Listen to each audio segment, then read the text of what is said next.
cigarettes. What is the deal that they've got to look like something out of 2075 with all these things, and what comes out of them stinks. Oh, no kidding. And so is it good for you or bad for you? Well, it's like really bad for you anyway. The joke is what you smell is probably the best part about it. The stuff that's going into the person puffing on those e-cigarettes, for them it's deadly. The Japanese this past week, and oh, by the way, we are live today as opposed to just about everybody else. You know what I mean? We're coming in here. It's kind of like, where'd everybody go? Thanksgiving weekend, and everybody's going, like, I'm still eating, Rob. I'll be back next week. What happened? It's like something off a zombie movie here. Okay, so in any event, so what goes into the person who's doing the puffing, okay, the Japanese found out, the health ministry of Japan went ahead and studied this, looked at what was going in and just how healthy were they.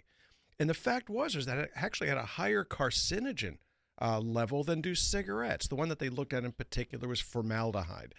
And there was far more, not just a tad more, but far more formaldehyde went into the lungs of the smoker than just about anything else. Tar, maybe not. But the rest of it, sure enough. And, as we were discussing before we went on air live, and it doesn't smell so great for the people that are sitting next to them in the restaurant. And the producer Dave said, well, it smells a little bit like dog, wet dog. Yeah, and yeah. Sometimes you can tell the difference between the e-cigarettes and the customer, and sometimes you can't. But the fact is that these things are bad news. My prediction is they're not going to be around in 10 years because somebody with the Food and Drug Administration is going to realize that it's actually a drug delivery system, and this one they can regulate because cigarettes came around long before the FDA did. Think about that, because a cigarette really is a nicotine drug delivery system. Mm-hmm. And every other nicotine drug delivery system has to be regulated.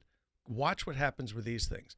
There's going to become a market for them. I mean, the only people that are really going to get hurt by this are the Chinese, where they're able to take about 30 cents worth of child labor and turn it into $35 or $40 worth of bubble wrap product.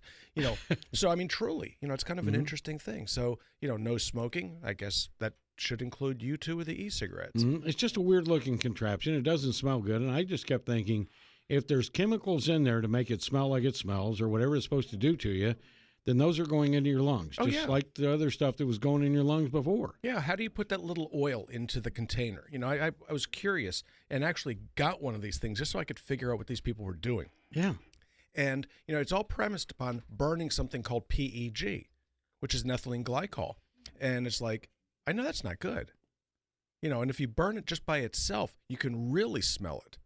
Wow. Yeah. So it's like, I don't want to, why would anybody do this stuff? Yeah. It's awful. I mean, truly awful. You got to really be addicted to that nicotine to even consider that stuff.